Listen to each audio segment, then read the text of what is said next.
Yeah, I think before we get to that, I wanted to talk about the foreign aid for a little bit. You've mentioned that there are two packages, one stuck in the European Commission and one in the U.S. Congress that Ukraine is dependent on, and hopefully both of them will go through eventually, but we don't know when, and we don't know and exactly if that's actually going to happen. And I'm wondering if what kind of an or how big of an issue is the lack of this aid at the moment. And it's good to point out, it's not just military aid, but it's also financial aid for the state to continue functioning. And also, what is the public perception? How do Ukrainians see the fact that uh, the Western aid is sort of being stalled for political reasons? Yeah, obviously, this is one of the most important and kind of one of the scariest issues that remains up in the air for now. And it's so important and scary because, again, it could result in a complete paradigm shift in this war, of course. So, on the one hand, when only 6 months ago we were enjoying a nice summer in Ukraine, and there weren't actually that many missile strikes or anything.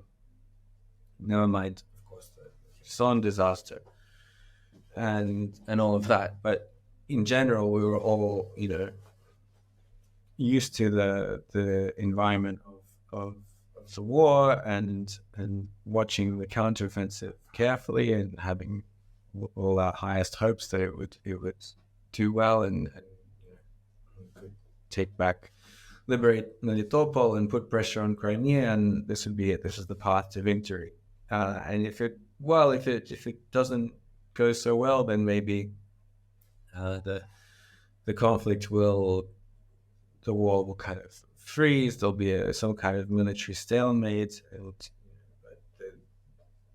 The understanding was that Ukraine, as an independent state, and the vast majority of its territory still has been successfully defended and secured. And that's what foreign leaders were also saying. When they were still refusing to give key weapon systems, they would love to emphasize the fact that Russia will never have, Russia has failed, and Russia will never find victory in Ukraine, and so on and so on.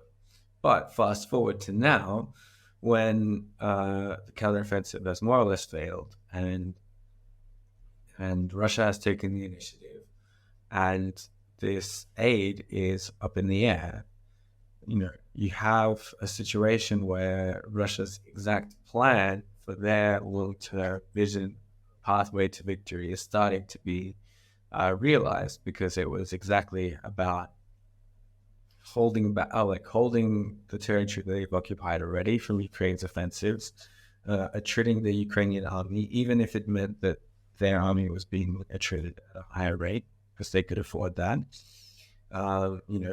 Giving themselves time to put the country onto a proper war footing. We have a third of the budget going to military now in Russia, and tiring out the West to the point where they are not able or willing to send Ukraine aid anymore. And everything according to that plan is happening so far. And so the goalpost, the paradigm is shifting completely to a state where, defending successfully would be a good result, and the bad result if Ukraine doesn't get the ammunition it needs to continue shooting at the Russians who are advancing, and B, if they don't get the financial aid they need to continue to run a state properly, then the other scenario becomes possible, where either Ukraine's military or Ukraine's state apparatus could really suffer to the point of collapsing, and to the point where Russia is given the opportunity to go forward and take any given amount of Ukrainian territory. And there are a lot of, obviously, limitations to that, because there are smart decisions being made, fortifications being dug. Now, a lot of the artillery ammunition is being kind of superseded by FPV drones, which are more doable to produce independently of Western artillery.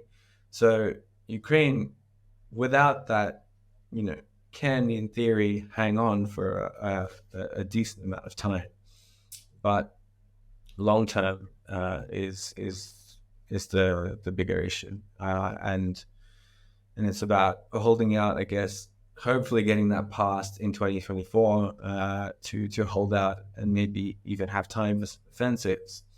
But then 2024 is when 2025 is when it gets really. It's going to be crunch time then, especially given of course, the U.S. election, which I'm starting to believe now is one of the things that really could make or break this war.